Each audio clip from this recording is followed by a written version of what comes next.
Друзья мои, с прискорбием вам сообщаю, что вот это вот зарядное устройство Travel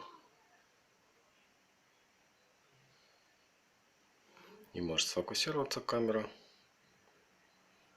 на которой написано, на зарядном устройстве написано сделано в Китае, сделано во Вьетнаме. После звука пых, вот,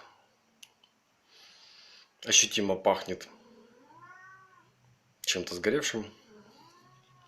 Так что будем общаться с магазином. Так что вот то, что я сказал раньше, что рекомендую покупать эту зарядку, вот не рекомендую. Все, всем спасибо.